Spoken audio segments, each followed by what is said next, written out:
So when a developer applies for a subdivision, they get a preliminary approval from the province on their subdivision. And the way that the act reads, if we don't want to take land, we can take cash in lieu. And the cash in lieu amount is determined by the average market value of the land at the time. And the act isn't clear, and our policy apparently isn't clear in that we want to take the most recent preliminary approval in order to determine market value, whereas some developers are challenging that if they applied a long time ago, let it lapse, they want to use their initial appraisal. So this then, Mr. Chair, just clarifies that we will use the latest preliminary approval as the time to get the market appraisal for the cash in lieu on a subdivision. Thank you. Thank you, CA O'Neill. Are there any questions for CA O'Neill on this? I'm not seeing any on my small, Director Monteith, please. I think she's on mute, Mr. Chair. Director Monteith, did you hear that? I can't talk. There you are. Hi, I can't even get to the screen anymore. I don't know what's happening. Okay, so applications, sorry, am I understanding correctly that applications that are currently in motion would then use the current standards, so I guess appraised values, and the ones moving forward would be the change, correct? Yes. Is it ones that are already approved, or the minute they put the application in? No, an application is alive for a certain period of time, and then if they let it expire, they have to reapply or they get an extension. So we're saying that they should use the most current appraisal in order to determine market value. Thank you, sir. Are there any other questions for CA O'Neill? I'm not seeing any here, so would someone like to make the administrative recommendation? Director Pendergraft, is there a seconder? Director Holmes, thank you. All in favor? Motion carries. Any declines? Seeing none, motion carries. With that, we'll be moving to item C. We're looking for an adjournment for the Planning and Development. Director Santez, Director Robinson, all in favor? Any against? Seeing none, motion carries. We are out of the meeting. Back to Chair Coyne. Thank you kindly. Thank you. Do we have to wait till 9:15 to start, Bill? Yeah, okay. So we'll take a couple minute break, I guess.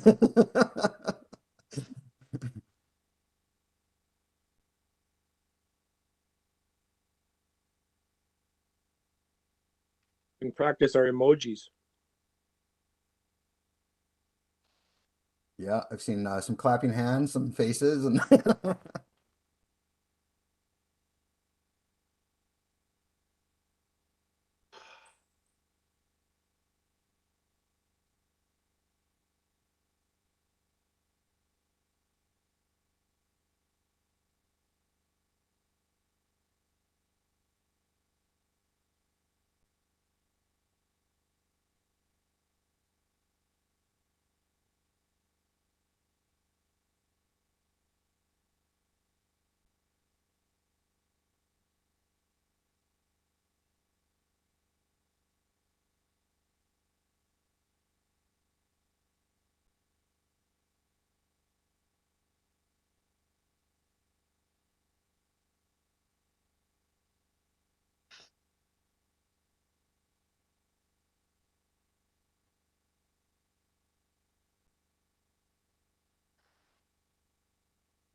Hi, you reached Adam Ben. I'm not able to take a call right now. You can leave a message. I'll get back to you as soon as I can. Record your message at the tone. When you are finished, hang up or press pound for more options. Oh, you hear somebody's voicemail or something. Hi, Adam. Rick Knodel here. I'm having problems That's with right. my computer. It's flashing back and forth and not allowing me to do anything. Can you give me a call when you get a chance, please? 250-460-1319. I can't even mute out Spencer. You may have to get Danny to do that for me. I think he just got rid of you.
Okay, we'll call the meeting to order. Approval of the agenda. Want to remind the board that this is your only opportunity to pull items out of the consent agenda.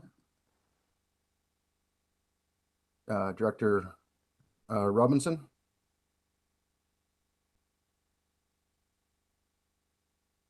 Seconder. Director Trainer. Any Director Gettins, I know you had something. Are you still here?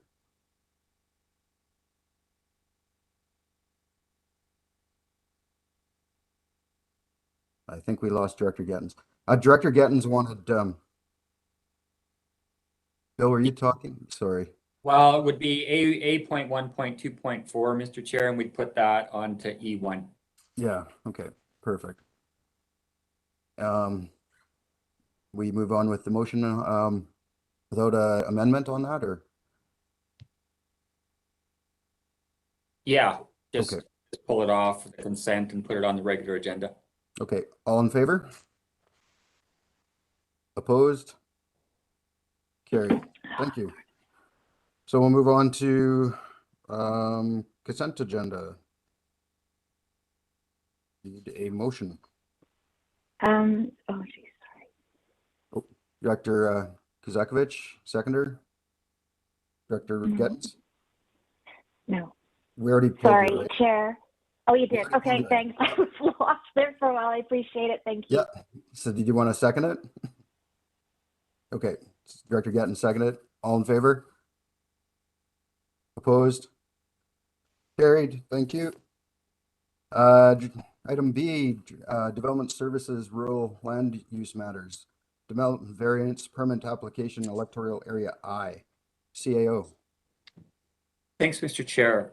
So this is a variance to a front yard from 7.5 meters to 0.9 meters to build a garage in a front yard at in Cleedon.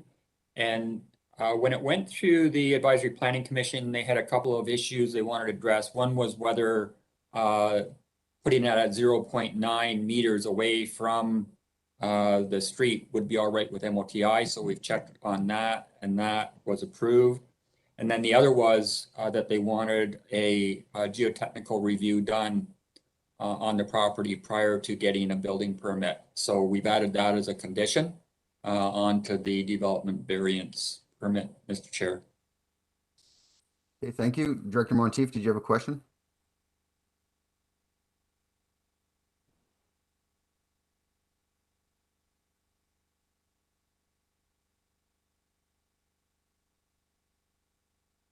Guessing you're having audio issues again?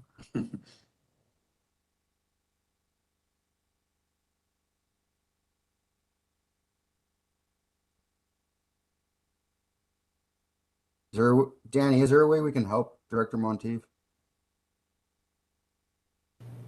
I've unmuted her microphone, but there's no audio coming from her end. Okay. I can also call her. Can you do that? Because she's the only one with a question. Sorry about this. First day back, and we got nothing but technical problems. Anybody else have any questions in the meantime?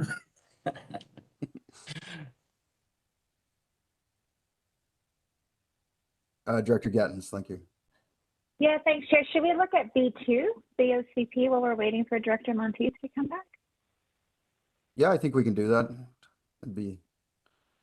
So we'll move on to B2, Official Community Plan and Zoning Amendment Bylaw, or Amendment Electoral Area A, Willow Beach, CAO. Yeah, so this is the north end of Osoyoos Lake in Area A, Mr. Chair. It's a 70-lot subdivision that's been in progress for many, many years now. And it's sitting at third reading, has been since September. And in the meantime, we went ahead and made some amendments in our consolidated OCP and zoning bylaw. So this is really a housekeeping issue in order to make sure the terminology that's in the Willow Beach bylaw is the same that's now in the Area A OCP. So we're recommending that third reading of the Willow Beach bylaw be rescinded, and then we reread it at third as amended. Okay, thank you. Any questions? Director Pendergraph? I'll just move the motion if possible, please. Yep, thank you. Seconder? Director Roberts? All in favor? Opposed? Carried. Thank you. Were we able to get Director Monteith back? Just calling her number. Okay. I don't know if we can wait any longer. Should we just proceed, CAO, or should we? I'm not sure what the question from Director Monteith would be, Mr. Chair. It's in compliance with what the APC recommended, so I'm assuming it's all right. But we can address Director Monteith's questions afterwards. Okay. So we'll go back to B1 and we can get a motion for that. Director Robinson. Oh, it's a rural. It's rural. Director Coyne, seconder, Director Pendergraph. No. Sorry, Chair. Yep. I won't vote in favor without hearing from Director Monteith. Just I know that I've had different views from my APC as well, so I'm not sure. I'm not comfortable making that assumption. Okay.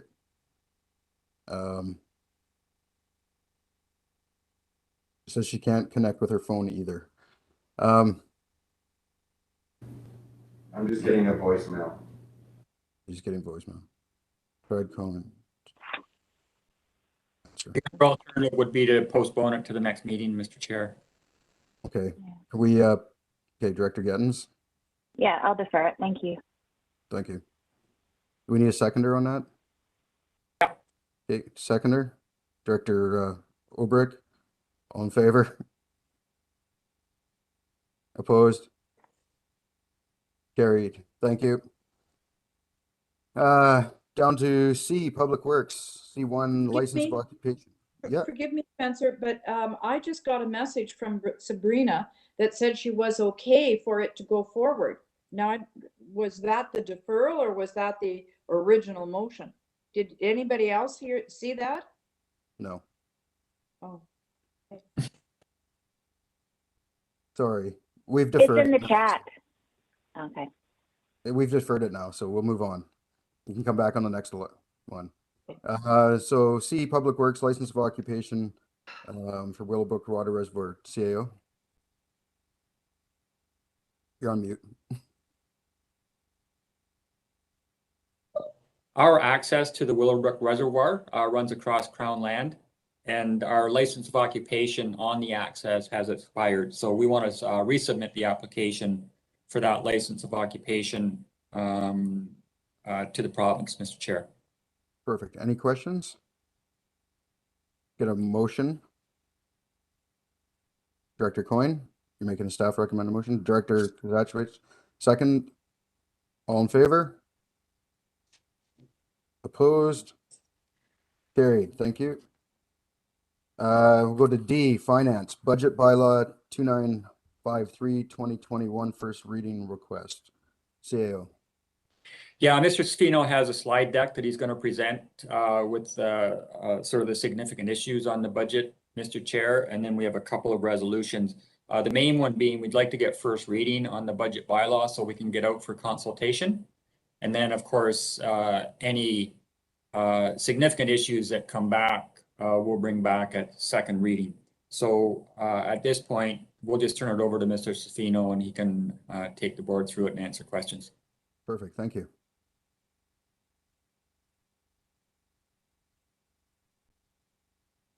Mr. Scafino? I'm here to present can you all hear me first of all? Yep. Okay, great. I'll speak up.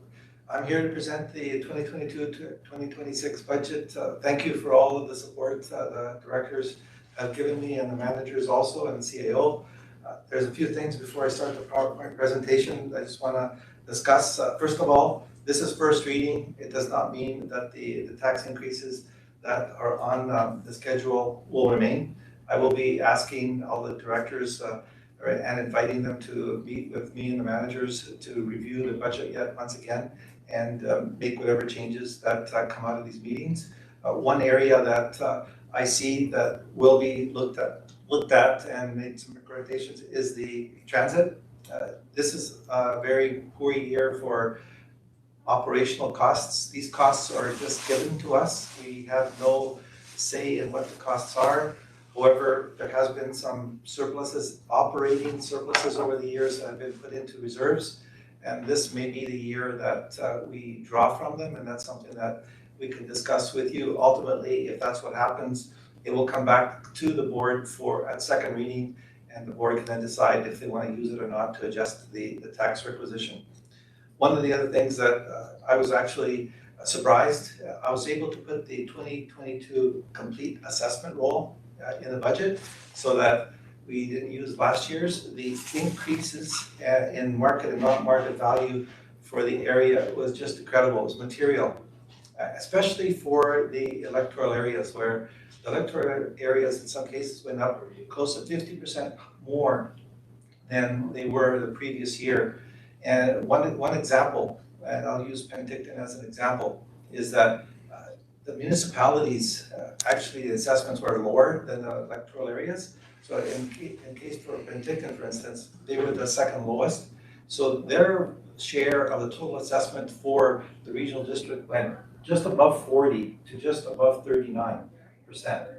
Now, one of the things that I've been noticing and reading in the paper is a lot of individuals are concerned that their assessment went up materially. That does not mean that taxes will go up materially. If your assessment is above average, then it may go up, not to the full amount that the assessment goes up, but it all depends on the average. So municipalities and regional districts will always ask for what's needed. If the assessment goes up, it does not mean they're going to ask for more money. It just means it's redistributed and taxed in a different way, where the mill rate is dropped. One other area that the board discussed at the last budget workshop was the $50,000 food hub that Summerland requested. I was asked to take a look to see if we could use any reserve funds to offset the full $50,000. The answer was no. In checking the reserve for that area, and that would be general government, there is no operating reserve. There was never one set up. And this would be an operational expense. That account, that service does have a capital statutory reserve, but it cannot be used for an operational budget. So currently, unless I hear from the board differently, that full $50,000 is being taxed for it because it has to be available for when it's required or requested. And that's something that the board can review and again, re-look at it for a second reading if there's a change and the board doesn't wish to tax it. The other thing is that finally, before I start the presentation, is when I go back and ask for the meetings, I would need to know which areas you're concerned about, and I will invite the staff that it's affected. If it only affects the reserves, then it's just myself. You need to move 6 feet away or put the next one. Sure. So if when you're invited, if you just let me know which managers you want to be involved, and you can I can set it up immediately. So with that, I have a PowerPoint presentation.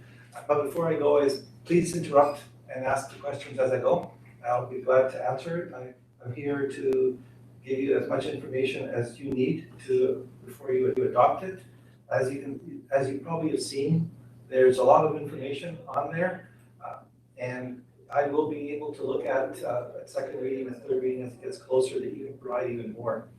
So with that, I will start the presentation. So a little bit of rerun history. This is something Sure they can. years after year. They don't want to cut the reading. Are different than municipalities. Their municipalities have anywhere from 3 to 5 budgets. General water, sewer. Other places have electricity and storm. we have 156 budgets, one more than last year because the Apex Fire Protection Service came on board, started January 1st, 2022. Separate budgets ensure that only those participating in the service pay for the service. One thing that's interesting in that with the 156 services, essentially it's like we have 156 different small municipalities. And if I were to give you the average tax for each household, I'd have to have an average tax 156 different times for each area. So I just quickly reviewed to make sure that that would be correct.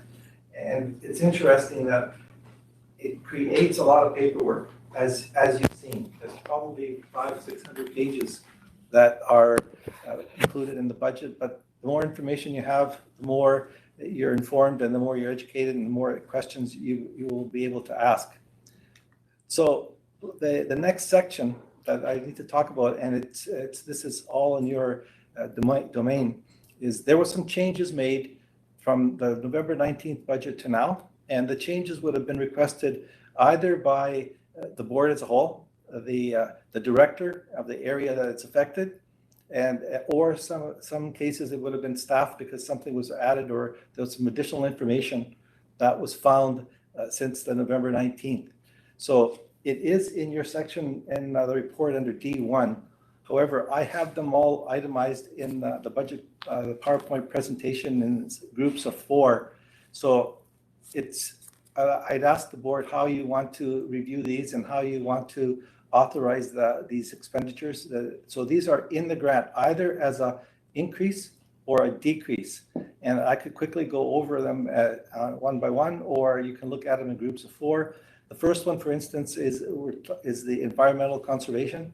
The board at the last November 19th meeting discussed to keep the requisition to what was originally discussed so the tax requisition would be at $450, and by that it would mean to reduce the requisition by $31,700. So and it states how it was requested. So in this case here, it's a reduction. In some cases, it's an increase. And I would ask the board's advice on how you want to proceed with this area.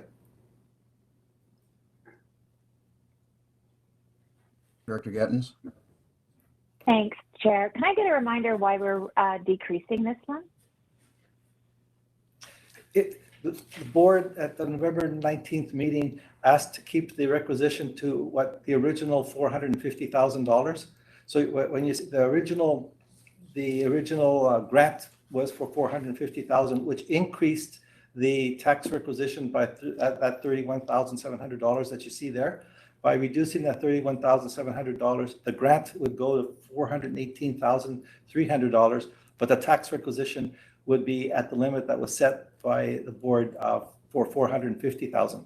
So it reduced the tax burden overall by that amount. Thank you.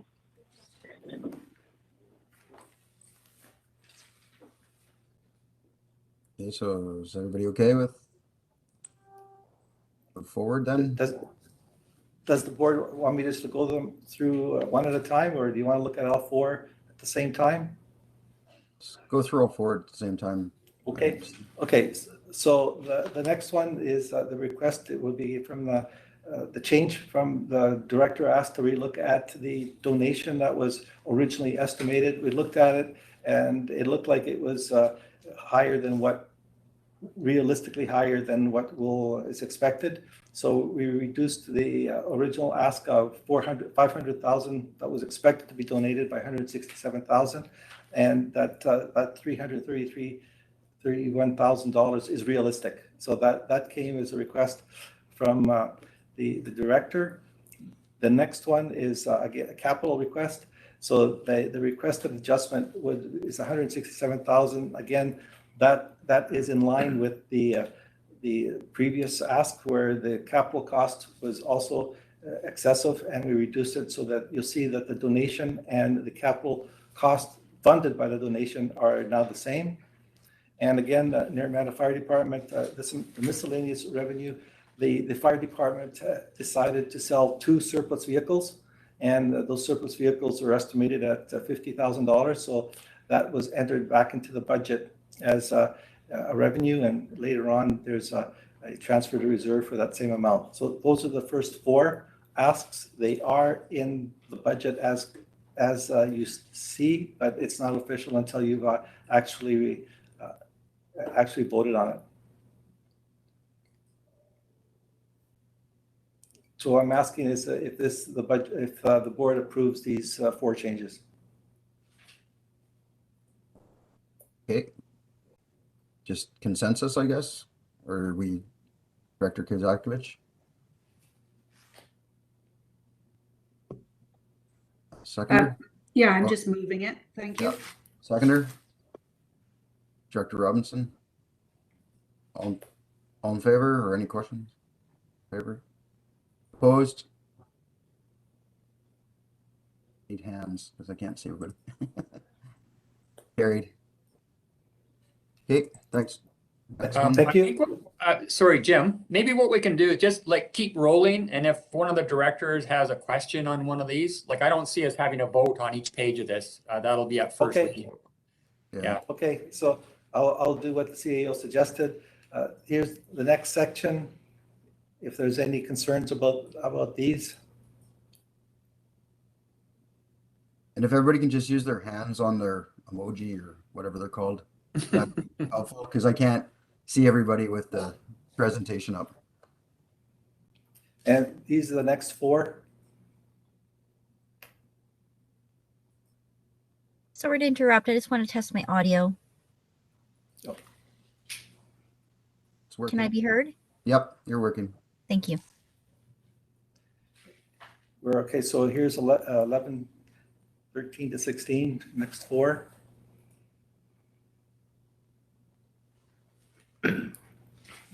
And here we go again, another 4.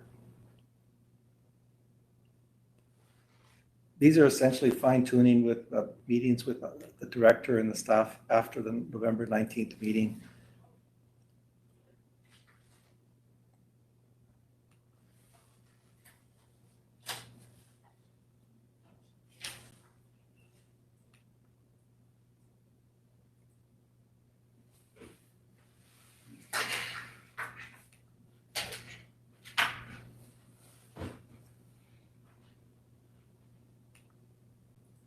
And that was the last 4. So if the board had any concerns in any of the 35 amendments, please let me know. Otherwise, I would ask again for the consensus to leave these in the budget.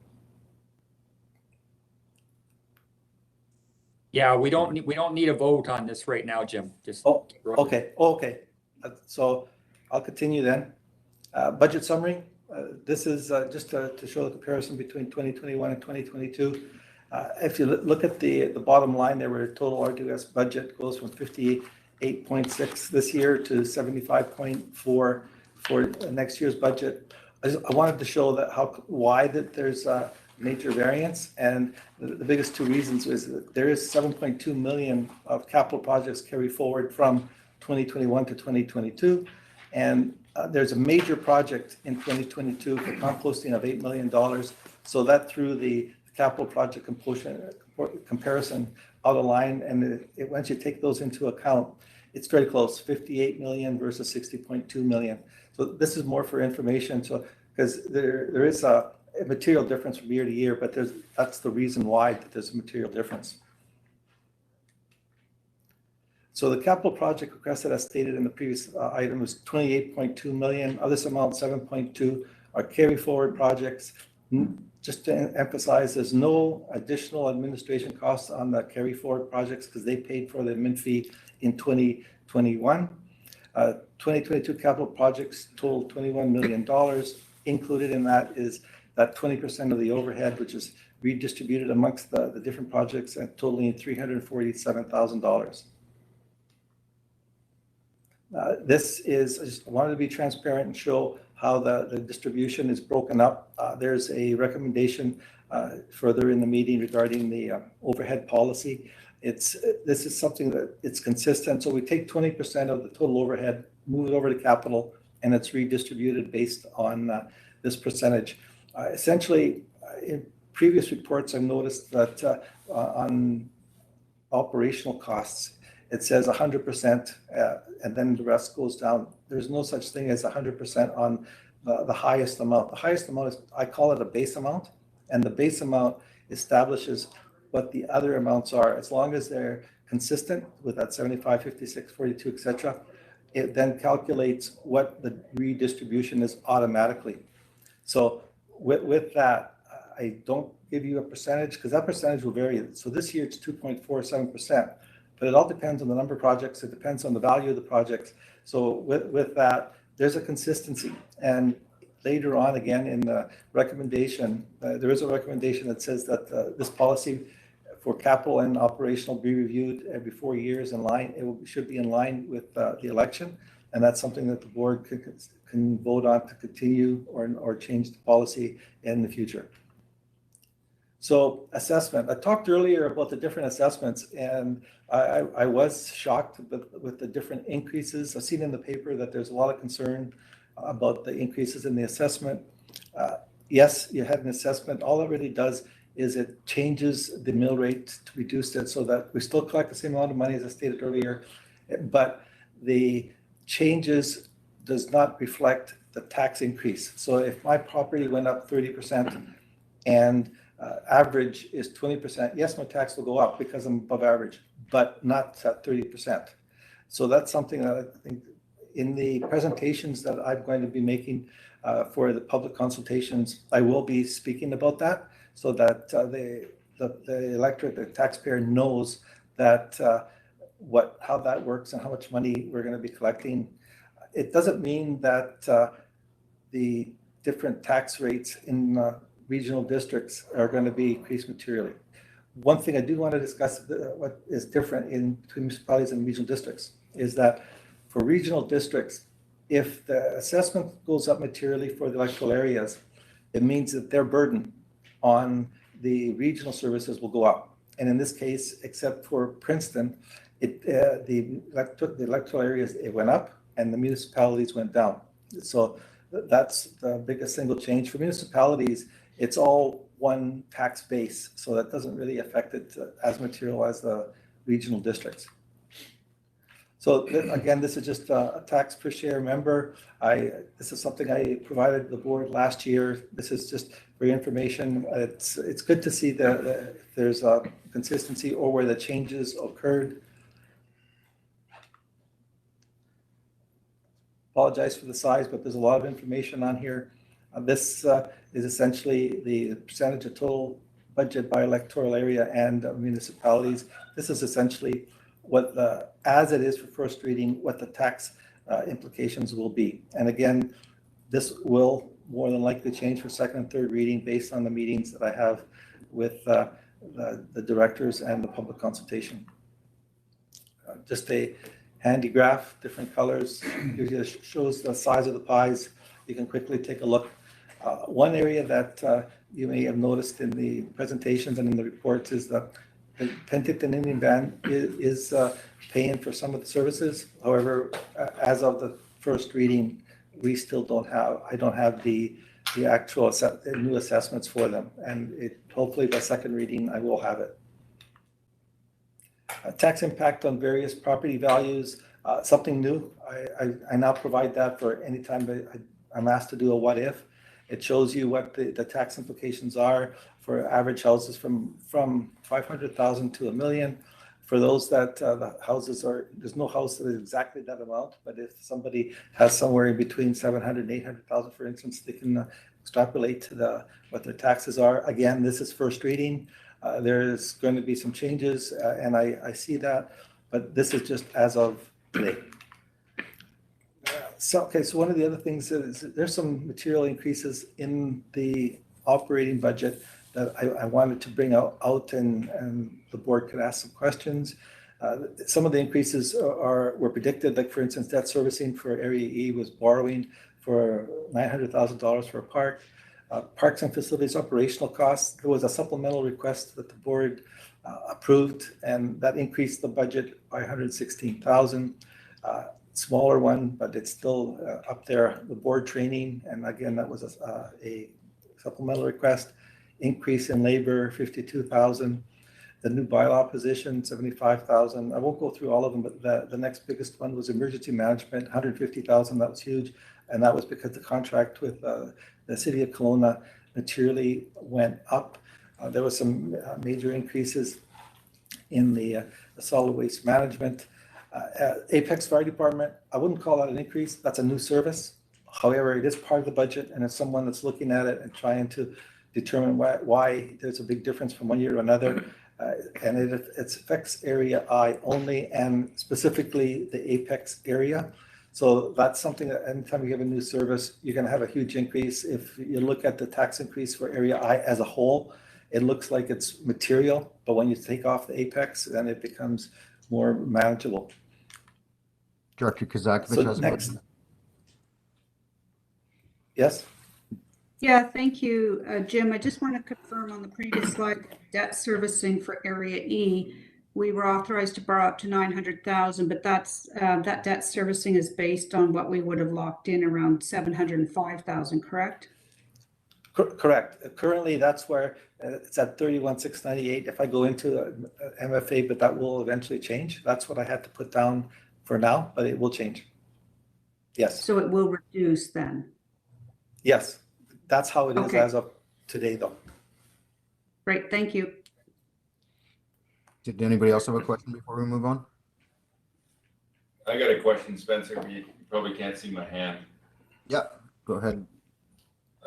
One of the items I don't see on there is the increase to the South Okanagan Transit, which is a pretty material increase to some areas. And we were going to get some feedback on strategies to mitigate that. Yeah, good question. I'm going to be speaking to that separately.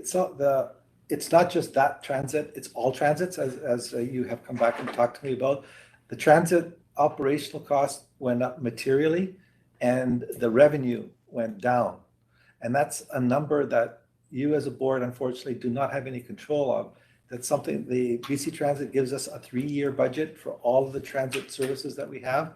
And that's something that we must take. And as I said earlier in the presentation before I started, is that's something that I need to ask for the board's permission to dig deep into the reserves for each of the areas, each of the services, and ask permission to draw from them. They are, I checked, they are all operational reserves.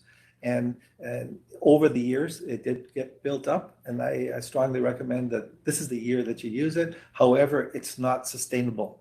And it's important that we take a look at what the increases were and why they were. One of the things that I think there was a major assumption that the price of gas is going to go up materially, and that's built in there. So what would happen is, if it doesn't, and so far it's not, it would become a surplus for you in the end of 2022, because we would have taxed for it as a worst case scenario. But unfortunately, we don't get the background of exactly why it went up, where we just type it in, they give it to us, type it in and complain and wait to see if we get an answer. I understand that they are coming in this month to talk to the board. And that's one of the questions that I would anticipate that will be asked. I'm hoping that to be able to meet with the supervisor of the department and myself and them before the board meeting so that we have a better idea. But that's something that needs to be lobbied. While I can't speak for other municipalities and regional districts, but I wouldn't be surprised if they're in the same position as we are. But it's not just the South Okanagan one. They are all hit. The Naramata, the OK Falls one. So that's an issue, and that's something that I'm hoping to bring back to you by second reading. Okay. Thanks, Jim. You can carry on. So the next steps, is after first reading, there's going to be a public engagement that will be taking place. Up until the new COVID issues protocols came out, we were looking at doing a combination of taped and live. What we're looking at now is I will have a taped version for each of the areas, municipalities and electoral areas, specific needs, and talk about each area. And then I will look to see if there's a possibility of having a Zoom WebEx where we do the tape version first and then a question and answer. And I'll be talking to you as each areas to see how you would like to see that. If you want to be involved in the tape version, that you can be there and listen to what we have to say, or you can be part of it. So the budget videos are going to be prepared starting next Friday. I'm in the process right now of actually doing the presentations so that I want to be consistent. The information every electoral area and municipality are going to receive, while they're going to have their numbers, it's going to be the same type of presentation all the way through. So a PowerPoint presentation will be available for each member municipality, including overall budget highlight areas that apply to specific areas. In-person presentations include budget videos followed by question and answer, as I stated earlier. So I'm hoping that that will work for your area. But again, it's at your convenience and it's your call. All the tapes are going to be available online on the WebEx, and they will be easily identified. So continue the next steps. Directors are going to be invited to meet with staff to review the budgets and determine if amendments are required. So this is after the first reading. I will be sending out invitations so that we can just make the changes that you wish. Now that will be along with the managers. Comments and recommendations made by the public will be brought to the board for consideration. So anything that is brought to my attention, the concerns, etc., they will be itemized, and you will get that as a part of the budget report once the public consultation is over. Any amendments requested by the directors or staff will come back to the board, just as we just did with the last 35, so that, again, the board has the ultimate authority to amend, accept the changes. Surplus reviewed and adjusted as required. So I presented and I provided this budget well before year end. I got to tell you, I was very conservative. So it's always what I call as a worst case surplus is I just assume that a majority of the expenses are going to be made.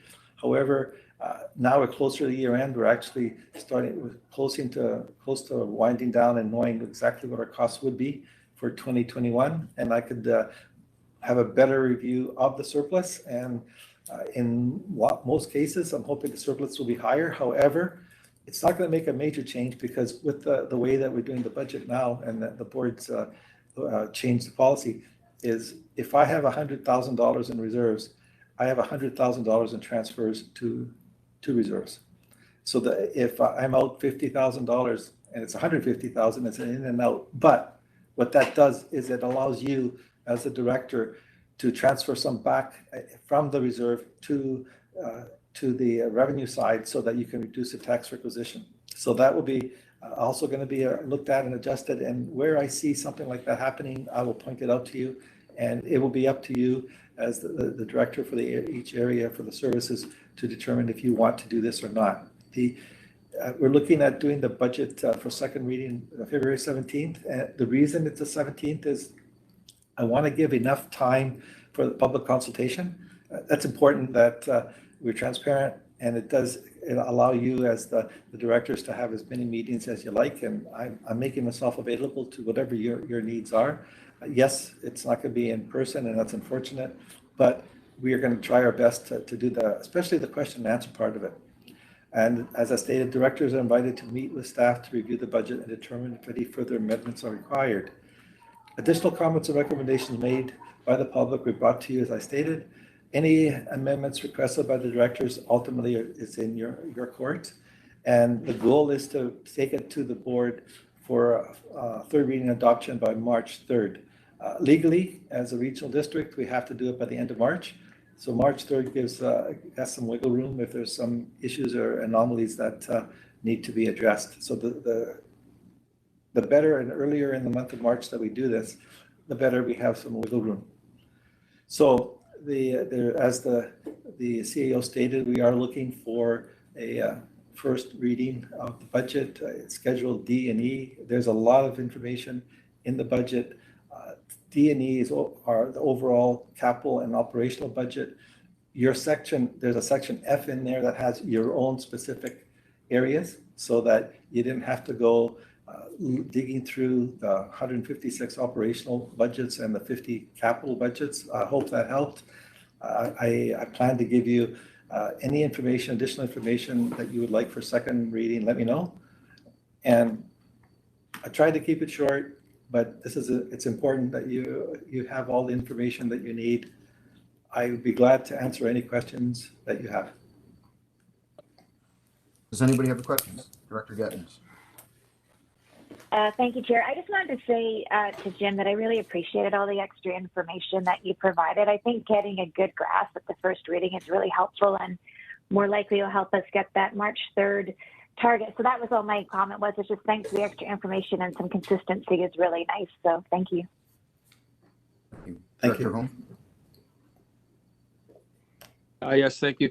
So does the first reading include the change requests made after the November 19th meeting? Is that included in the or will that become later? Everything that's in the amendment requests are included in the current budget. And if the board wanted to change it, then I would have to reverse it and bring it back at second reading. Okay. I would just like to follow up on what Director Gettins was asking earlier about 5010 in the environmental conservation. I'm a bit confused about what we're doing with that myself, or I don't remember. And just there's quite substantial increase in the requisition for that. And I'm just I don't know if somebody can refresh my memory what accounts for that increase. Yep, Jim. If I may, there is some history with that. A few years ago, it looked like that account had an excessive reserve. So in 2020, the tax requisition was materially reduced to $280,000. And there still was some commitments that weren't taken into account. So the following year, it looks like it was a huge increase. What it is more of a catch up in that we're taxing now the amount that should have been taxed. However, there was a recommendation that we as staff made in that budget used to budget 100% of the commitments. However, our policy is that we pay 75% upfront and 25% is a number of months later. And the majority of the time, it was the following year. So we were able to make it work by budgeting a little bit different in that, yes, that 75% is budgeted in the year that we pay it, but that other 25% is in the following year. But the reason it looks like it's a material increase, and it is because it was a unrealistic material decrease in 2020. 2021 caught it up and corrected the issue. So one of the things that we are looking in the future is to look at commitments. So the person that would have looked at the budget and said, wow, we got a lot of reserves, the commitments weren't included or thought of. So that 600,000 that was in reserves was all committed and promised. So it would have been 75% would have been paid up front and then 25% later. But if we kept that tax requisition at the materially low amount, you as a board would not have had any money left to give out any grants. So this is more of a correction. Okay, thank you. Okay, is there any other questions? Somebody want to make a motion? Director Bush, Director Roberts, second. All in favor? Anybody opposed? Carried, thank you. Takes us to D2, early budget approval, CEO. Thanks, Mr. Chair. So as Mr. Sfino said, we have to have our budget into the province by the end of March. Our intent is to get it adopted on the first meeting in March and then get it in. We have some projects that we'd like to move forward on prior to third reading and adoption of the budget. And Jim is going to run you through those. And by all means, if you're not comfortable with it, then we'll take them off. But if you are, we'd like to go ahead and actually get started on some of this stuff before third reading. So we'll turn that again over to Mr. Safino. Thank you.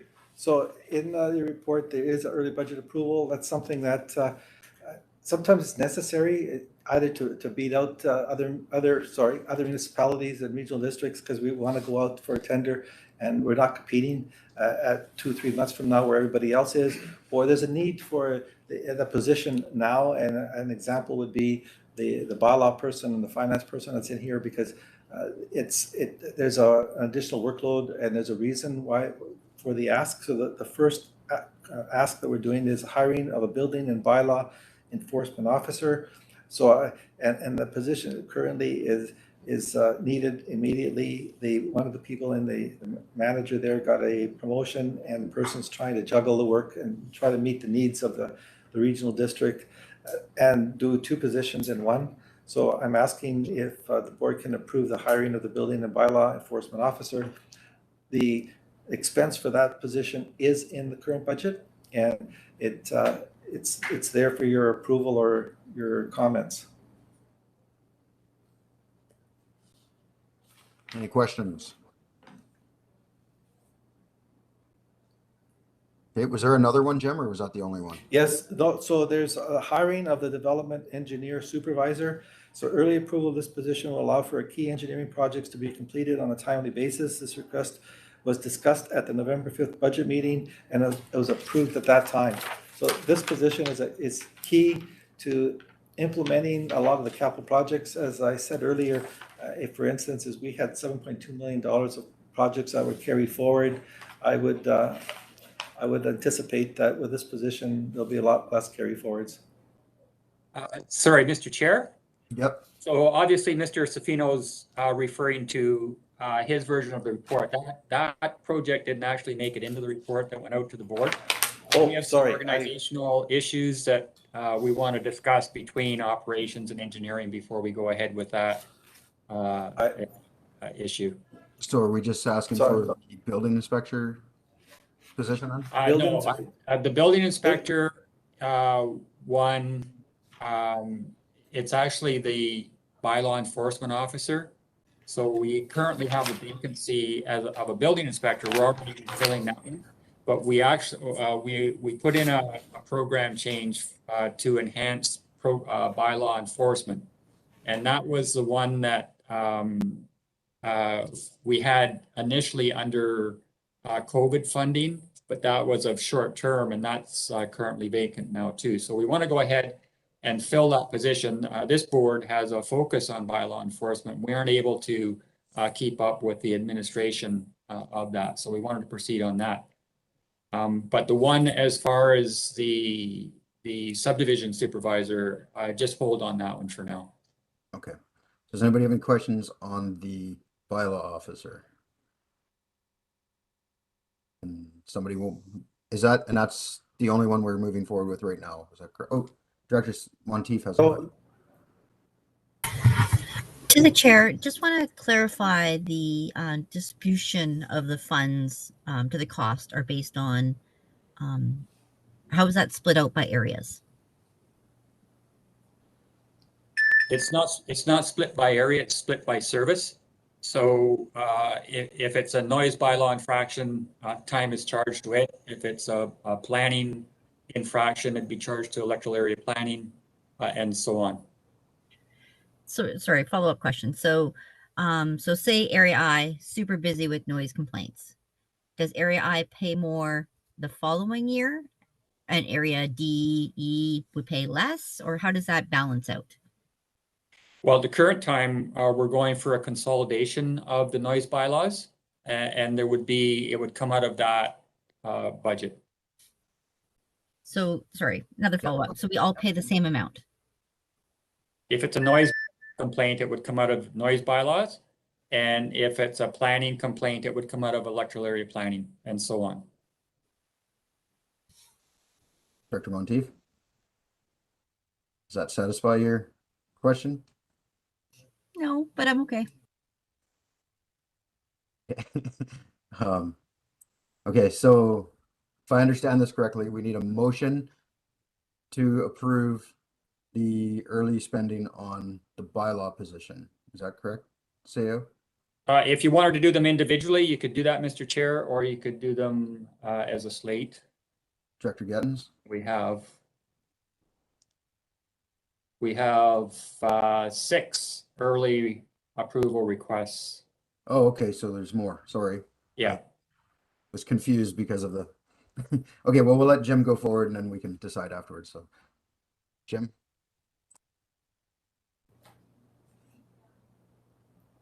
So I'm gonna have to rely on the CAO. I've got my original report that I printed off CAO. So do you want to just read out the rest of them, or do you, unless there was any other changes, then I could I just go on think my. that was the only change. The next one is Meadow Valley Aquifer. Yes.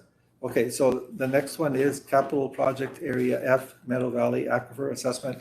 The manager of that department would like to start the project earlier than not, and the shortage issues in that area is concerning, and we need to have that aquifer assessment done as soon as possible so that we can look at the capital projects. So it is in the budget as presented for reading 1. And that's something that we're asking for early approval. Any questions on that one? Okay, can you continue on? The next one is Okanagan Falls Sewer Master Plan. The objective, there's major objectives on the plan. However, it's anticipated the components of the master plan will initiate approval for requests and look at what the capital projects that are needed. It is in the capital plan. It's something that is considered important, and the sooner we can go out there and ask for get the tender out there, RFP, it will help their organization on the capital projects and also apply for grants that will be badly needed to fund the projects. Okay, questions? Okay, we'll move on. The next one is the North Naramata Water Main. The section of water main for North Naramata is requiring replacement. There is an agreement made that if we can do this on a timely basis, we can coordinate it with another contractor and save funds. So the manager of the department is requesting early approval so that we can take advantage of a partnership. Okay, questions on that? Okay, next one. The next one is a hiring of the finance department accountant. That's something that my department lost a senior accountant position that was a 0.5. She was there for 10 years. The work and the performance that she's able to do is well beyond a 0.5. To replace her as a 0.5 would mean that it would be a step backwards for us, where we can't do the work on a timely basis. We're in the middle of year end right now, the budget. And I'm actually short a full position because we haven't posted not even the 0.5 yet. We're waiting to see if the board will approve this. We're looking at it would be something, it wouldn't be a management position or exempt, but it would be a very senior union position that I and the supervisor will heavily depend on. And so right now I've got a manager that's would greatly appreciate reducing her workload to be able to do her work on a more timely basis. So I'm asking this for my department. Any questions? Okay, next one, Jim. The Kermias fire department has asked for a number of early approvals. It is in the budget, as you see it, as a one-liner. Essentially, it says capital. However, what they wanted to do is the approval for the electrical work, hearing protection to purchase, communication system upgrades, rear component shelving for their engine, bush bumper, winch, canopy, and emergency lights. The total for all those are $70,911, and it is a part of the capital one-liner, so you won't see those adding up to $79,11. However, it's under one section that is part of a larger number. Any questions? Okay, so I believe that's the last one, right, Jim? Yes. Okay. Yes. Oh, Director Gettens has a question. I'm just going to move the administrative recommendation. Thank you. Seconder, Director Robinson. All in favor? Opposed? Carried. Thank you. That was painless. D3, Administrative Overhead Policy, CAO. Oh, you're on mute. You're muted, Bill. Sorry. That's okay. Over at the Lakeside during Budget Committee, we discussed the overhead administration cost policy, and it's still sitting at a committee recommendation. Mr. Sfino presented options. Committee at the time picked an option.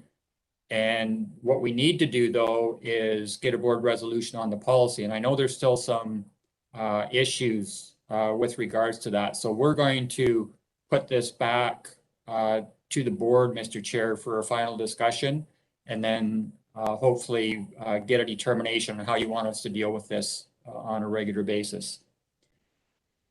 Okay, anybody have any questions or comments?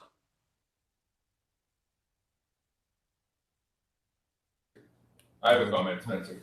Okay, Director Holmes, and then you, Director. Go ahead, Director Holmes. Yeah, thank you. So if we do it every 4 years, when would it be done next?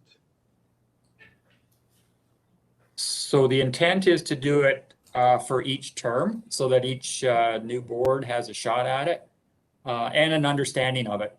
So although the recommendation on is to do a review every 4 years, because we have a 2022 election, we would do it in 2023. Just to follow up then, just I guess one thing put out there. So for the new board, would they already have a budget under their belt, or would they be reviewing it before they've actually had their first budget? So my suggestion, it would be let them have a budget under their belt first before the board reviews it. Yeah, so we would use the one that the board approves this year, and then talk about it at budget committee, and then do the review in 2023. So when the board would have that 1 year under their belt. Okay. Director Johansson. Thanks, Chair. Yeah, I would agree with Director Holmes. I think having a year or even 2 under your belt is pretty important. We've been talking about this now, and this is my second kick at a budget, and I'm starting to see some anomalies in the administrative charges that it's so complex you wouldn't notice them unless you had gone through at least one budget cycle, if not 2. And one of the ones that I'll bring up now is the overhead that's being charged on capital projects that have a borrowing component, especially large capital projects, where depending how the financing works out, you can actually be borrowing to pay the administrative fee, which just seems something that we need to find a way to make sure that we avoid that we're doing that. There's 2 projects in particular. One of them is the Apex Fire Department, which is basically all borrowing, and the Oliver Arena, which has a $400,000 component of borrowing. There is a grant component of that, which is challenging as well, because you can't expense administrative fee out of your grant amount, but you could definitely end up borrowing to pay that administrative fee. It is on both of the, I think the Oliver Arena one's around $80,000. On the Apex Mountain, I'm not sure how much it is, $60,000 or $70,000. But I think the board, if it is interested, should look at the impact or find a way to make sure that we're not borrowing to pay an administrative fee on a capital project. I'm not sure what other board members feel about that, but I would like to see that change somehow, or make sure that we have some process in there to make sure that we don't borrow to pay an administrative fee. Does anybody else have any comments? Director Roberts.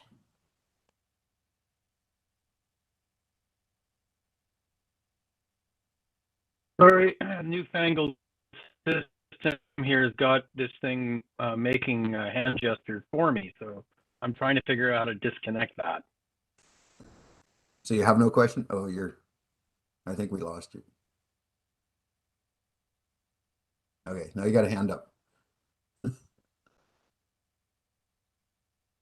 You're muted though. No, I think I got it figured out. Let me see. Nope, no, it's not making any marks or putting up any hands for me. Thanks. Sorry about that. Okay, Director Gettins. Thank you, Chair. I still would like to see some discussion around the administrative charges on the contracts they have, like for Area F with the City of Penticton.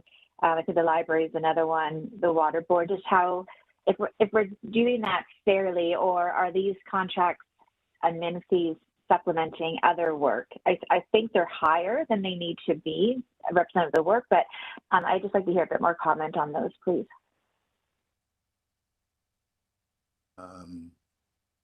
CAO. Yeah, I mean, we don't have any proprietary interest in this, Mr. Chair. We've got certain costs that we have to recover from the services. You know, what we need to do though is have it formula based. This can't be arbitrary. We can't go through 156 different services and individually apply an administration fee to them. So at this point, we went through it pretty thoroughly at the Lakeside, and we know that there's not going to be a consensus on this, but you have to give us a formula that we can apply, at least for this year. We're already late into the budget year. And then, sure, let's have a look at it in future years. So that's what we're proposing. Okay. Director Monteith. To the chair, I fully agree with what the other directors are saying. There does seem to be an imbalance, and it's sort of hard for residents to understand because it doesn't seem fair. So yeah, I have done a bit of research, and I have looked at other regional districts, and I encourage other directors to do the same. Their budgets seem to be a bit different than ours in this aspect. So I do feel that there is opportunities that we're not looking at, and it's something that we do need to look at. So this is something that we need to do. I do know from speaking from experience being new, the first year with budget, you're so green. You got no idea. You're trusting everyone. You're trusting staff, but you sure hear about it. Year 2, you feel a little wiser. Year 3, you're you're in it. You're in the game. Year 4, you're there. So I feel that we've had enough time to look at this, and I do feel that we need to lay an appropriate starting point for the future board, looking at 2022 and beyond. So I know that it's sort of hard to do any changes now in budget start process already in motion, but there's never a good time. So I do feel like we need to, instead of waiting, I think we need to be proactive in having those conversations. So I would recommend sooner than later, but not making, formed decisions for 2022 and beyond board, but making sure that we're preparing for that, because there's something a little bit miss, and a lot of the topics of concern have been mentioned by other directors, and there's very obvious ones that are being missed in this process. So I am concerned, and I don't think that we're on the right track with it. Thanks. Okay. Any other comments or questions? Director Oberg? Yes, thank you to the chair. And I want to echo many of the remarks we've just heard. And I do understand that the administrative cost isn't moving, it's not changing. It's just, this is about allocation. And I think the allocation principles set out in the report are excellent. Fairness, I think, is number one. Reasonableness, transparency, stability. I do agree with Director Monteith that sooner is better. And I think Director Johansson and others have well articulated what I think is an opportunity to take what is a good start and tweak it and make it better. And I think that's the objective. I do appreciate the work done. I think there's been a lot of work done on this, and I think it's good work. I do realize that it's impossible to be perfect, but I do think it's possible to be better. And I think that's the spirit of what I'm hearing is as Director Monteith suggested, sooner is better. It's never a good time. I don't know when and how we can focus some time on this, but a little bit of tweaking might really help that 4-year review coming up in the new term. And then, of course, every 4 years, is that the right time? I get a sense that the request for every 4 years is to avoid an every month or an every year review. So I do appreciate this has a danger of becoming all the time. And that's probably not a good approach either. So those are my comments. Thank you. Thank you. Director Gettens, your hand's up again. Yeah, thanks, Chair. Can we make the recommendation, the administrative recommendation that the overhead policy is attached to the January 6, 2022 administrative overhead policy administrative report be approved? That just change the second part that we were before the end of this term, and then maybe there'll be a better comfort level that we're able to look at it as an experienced board before the next board comes in. If that's acceptable, make that recommendation. Okay, seconder, Director Robertson. Any further discussion? Director Johansson? Thanks, Chair. Yeah, I'm just going to say I can't support that recommendation.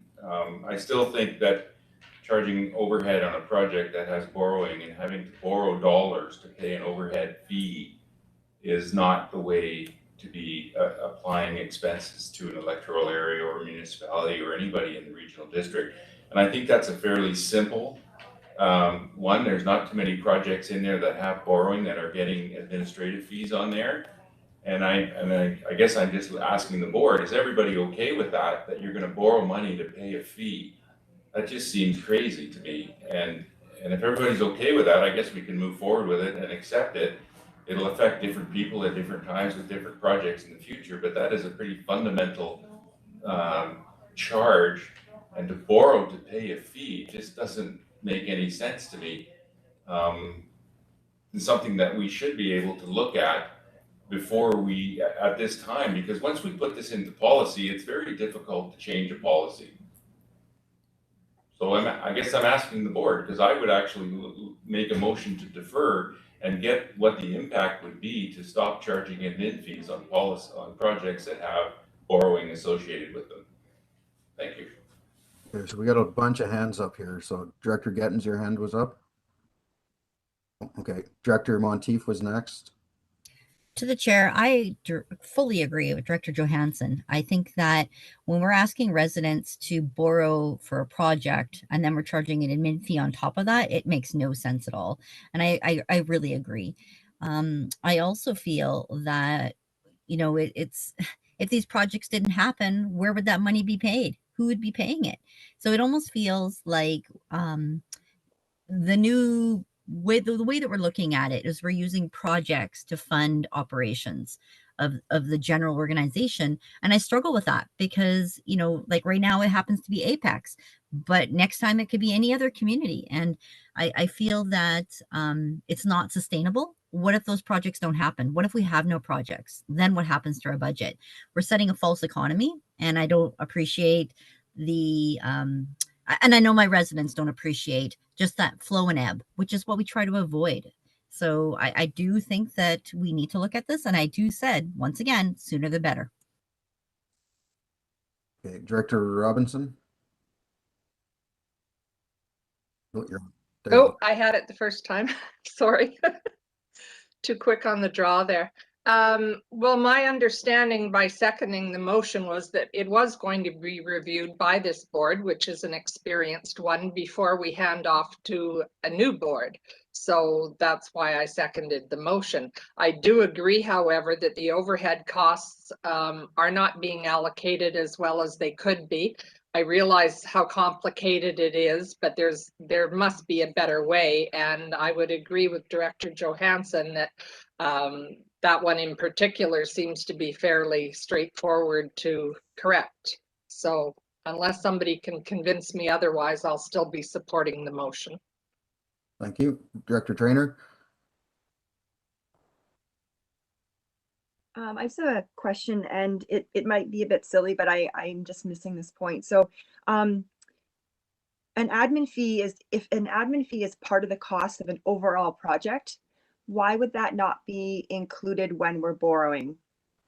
Does that make sense? Like where would we find the money to cover the administrative costs that are part of the project if it's not included in the borrowing part? That's a good question, CAO or Mr. Savino. Well, I think what would be good would be to get Mr. Safino's reaction on the suggestion, Mr. Chair. Like, I'm not the one that does the work on this, so I do know that if you change the current policy that we used for this budget, it changes every service that you've just talked about. So we wouldn't really want to go out on consultation if we're going to be changing those budgets with a major policy change.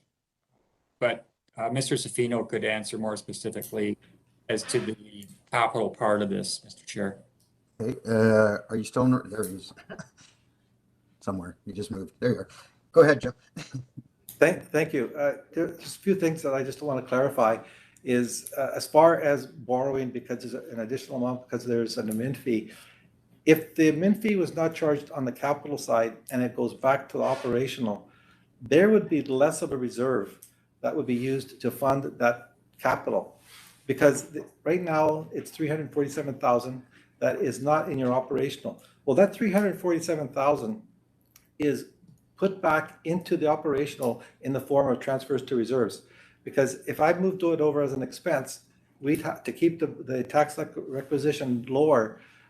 We would have to reduce the transfer to reserves. In the past, what I've noticed is we've been playing with that number to keep the tax requisition lower. So by moving it over to the capital, it actually is reasonable because there is an expense side based on the staff, so that there's a support cost. So all it really is it's a way to match the work with the expense. So at the end of the day, if we use I'll use let's say Apex Fire Department. If we didn't move over the capital, there would be, let's say, an extra $25,000 worth of expenses on the Apex Fire Department. Well, to keep the reserve or the tax requisition lower, we would reduce that transfers to capital reserve by $25,000. Then if you go on the capital budget, which now you have a separate capital budget, that reserve funding would be less by $25,000. So it's really, it's no difference. If you could either charge on operational and capital, it is a cost to the capital side. So it's how fair do you want to be in matching the costs. So that's what we're trying to do on the operational side. Up until now, up until this year, was subsidizing the capital. You've had the engineering department, you've had finance, everyone working on the capital projects. Yet on the capital side was a free ride. So the reason why this recommendation was made that the capital have the charge is more to be reasonable and fair. And that's the whole thing. As far as the operational costs we're talking about the contracts, I'll use SIR as an example. The contract tier was established this year because it was recognized that there is less work. So that fourth tier, which is in the policy, is lower. And I'll go back and I said it before, is in 2020, SIR was $74,000. In 2021, it was 11,000. It's a little bit higher now because of the increase in the overhead costs. And the biggest single increase is trying to keep up with the electronic requirements of COVID and try to keep this organization going with IT because it needs a lot of capital costs and we have to be part of the overhead. That's how we fund IT, finance, corporate services, etc., legislative services, etc. So as far as saying that we're borrowing using for the administration overhead, there's that much more in that reserve. So you're technically, yes, you're borrowing on paper. It looks like you're borrowing, let's say, 25,000 more, but you also have 25,000 in reserves. So the two would match out to the penny. No, because it's a formula. And as far as the formula goes, as the CEO said, you need a consistent formula so that there's no arbitrary number where someone can just pick a number out of the air and say, this is where I'm going to go and charge $1,000 for something that should be $10,000. So that's my take on the administration charge. If you have any questions, further questions, please ask.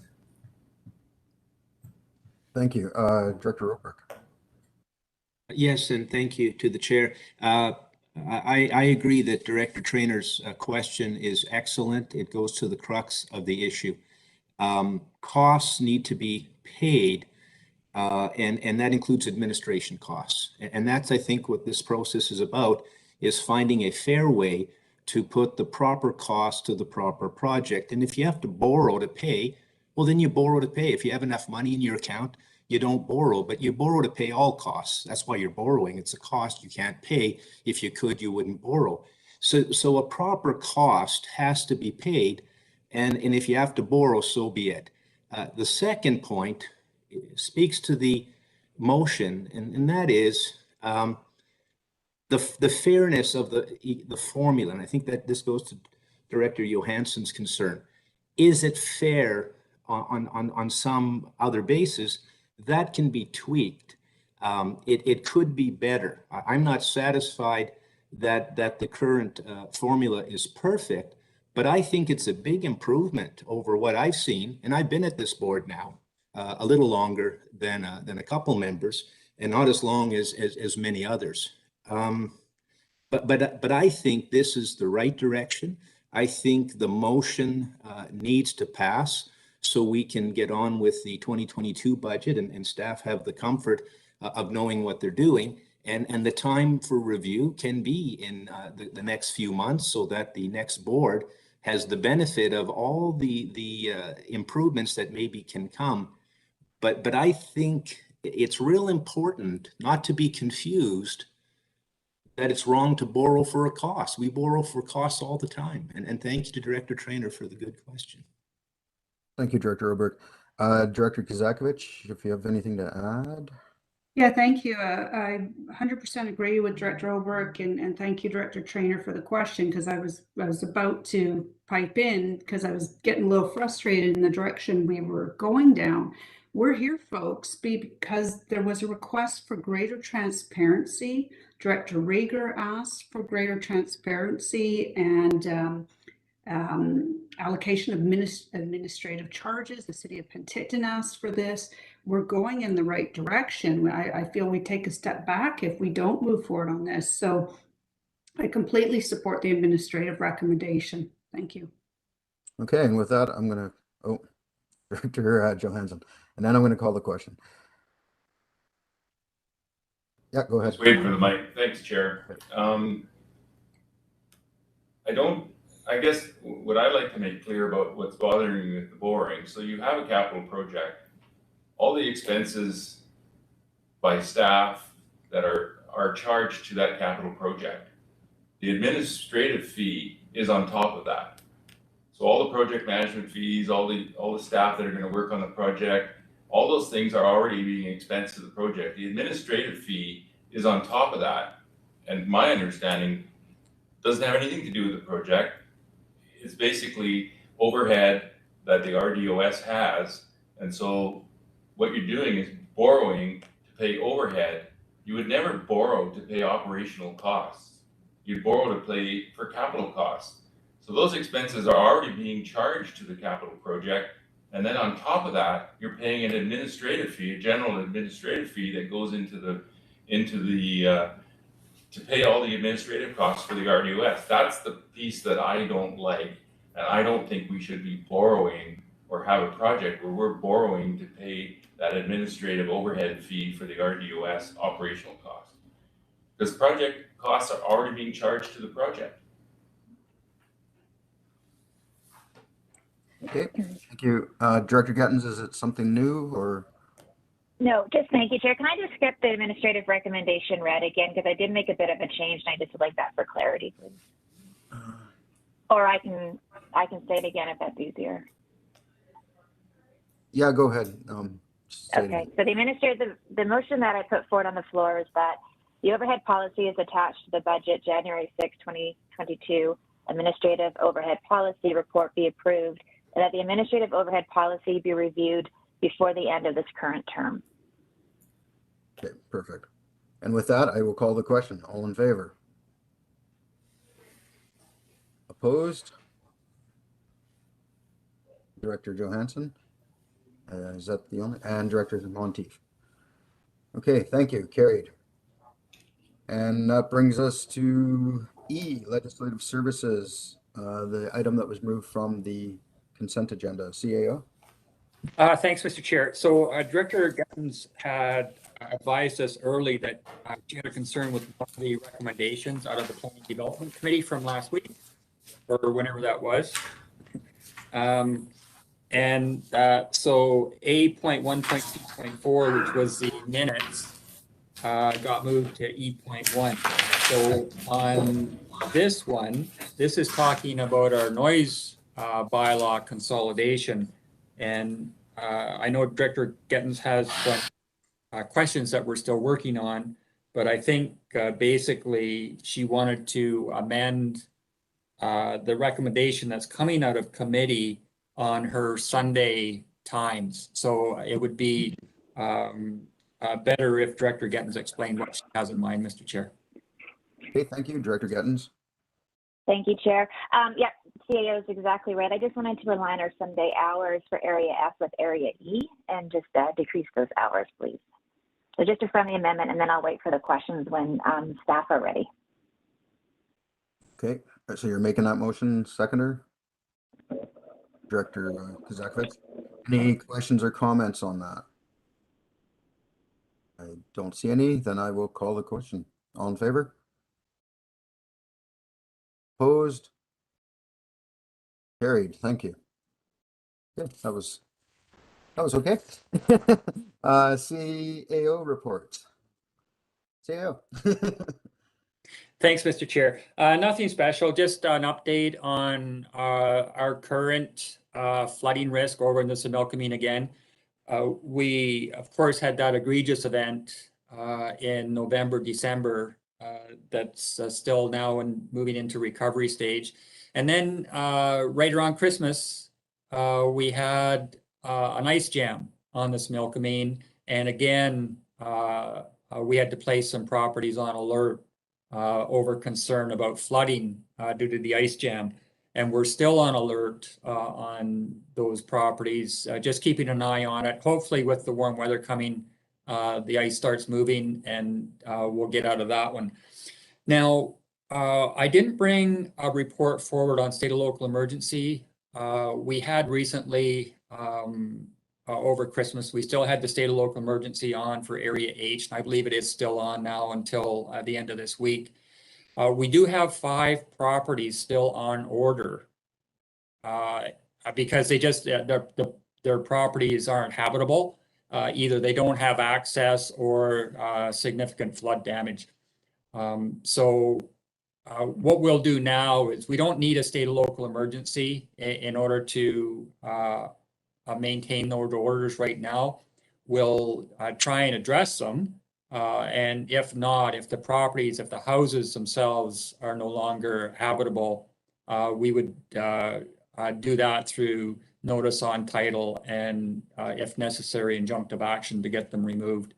Much like we do that Green Mountain Road house out of the 2018 floods that was subject to landslide. So just for information, Mr. Chair, and that's the reason why we're not bringing forward an extension to the state of local emergency in Area H. Okay, thank you. Director Roberts, did you have a question? Okay.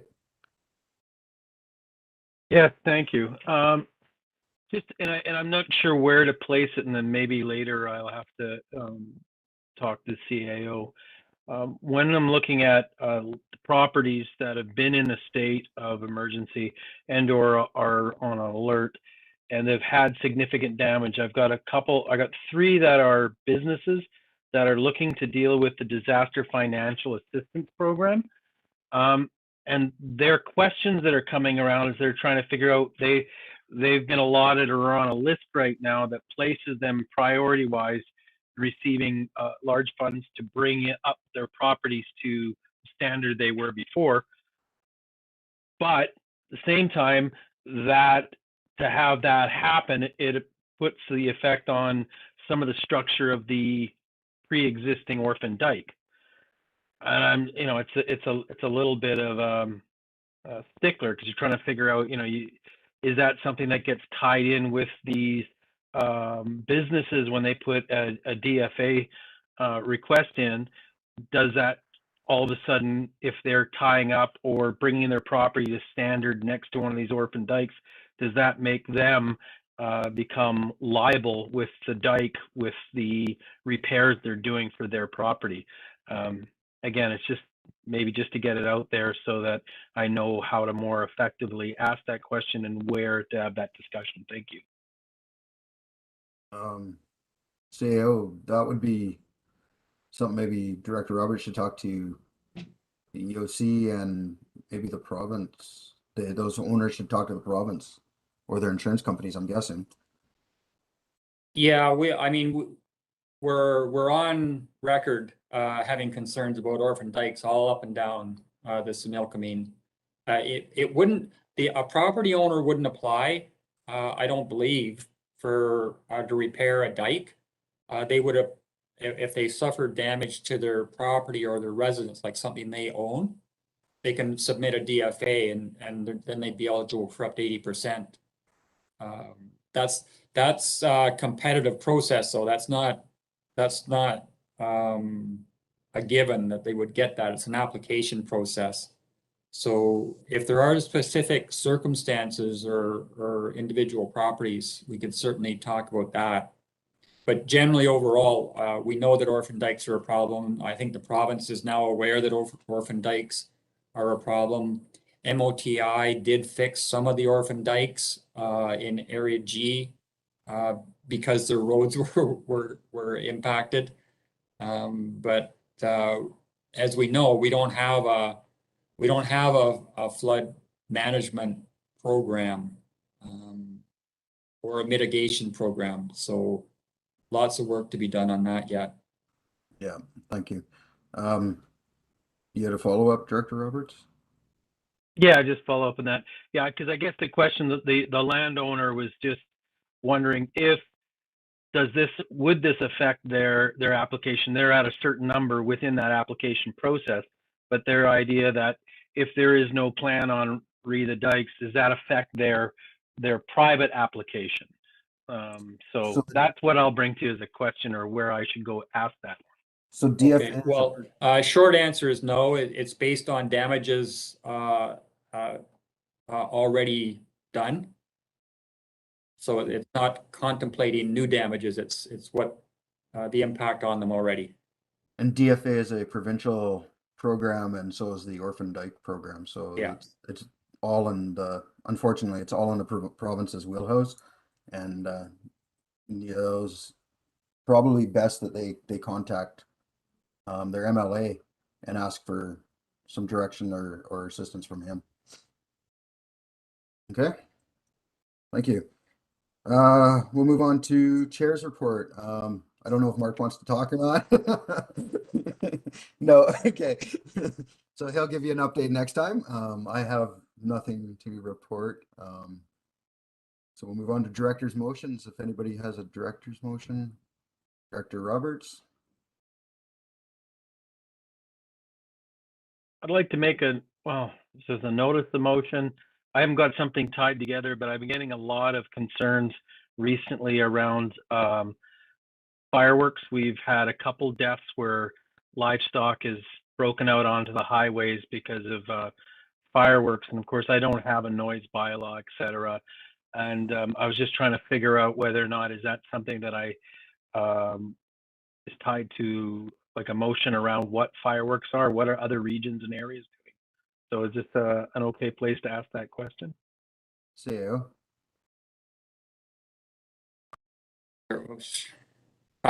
So we have fireworks covered under in our fire areas. So whether the Karamias Fire Department would enforce fireworks out through Area G or not, I'm not sure. But that would be the mechanism that we use right now. Okay. So maybe best you, instead of making a notice motion, maybe you talk to staff and see if there's some mechanism that's already in place, and then if not, then you can bring that forward later. Yeah, well, thanks. Because it's come to me by about 3 or 4 people, and one of it just in the middle of this meeting. So I was just trying to find a way forward because it is problematic. And of course, with rural properties and farmland and residential housing. So thank you for that. I will bring it to staff. Great, thank you. Board members, verbal updates. Does anybody have an update? No? Okay. Well, with that, motion to adjourn. Oh, sorry, so, Director Monteith put her hand up. To the chair, I'm going to request that we have another electoral area director meeting.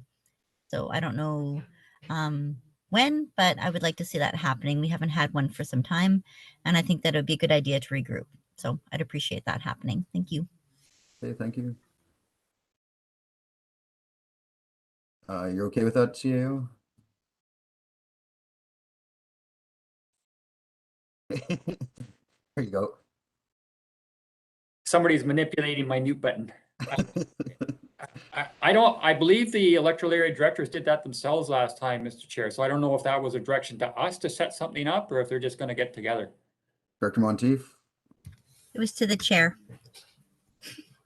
So well, Carlos set one up last time, so I guess okay, Mark would do it this time. I'll pass that on to Director. I'm just asking for it because I think that it's appropriate that we have that opportunity before spring. Okay, sorry. Thank I didn't you. understand that. Director Kazakovich? Yeah, I'm just wondering if maybe Chair Pendergraft could connect with Christy Malden on that. There was concerns last time that because we did also invite municipal directors, so the whole board was invited, and we did end up reaching quorum, and so that's an issue if we're reaching quorum, and we really should have that as a public meeting. Then, is my understanding, but I'll leave that to Chair Pendergraft to look into.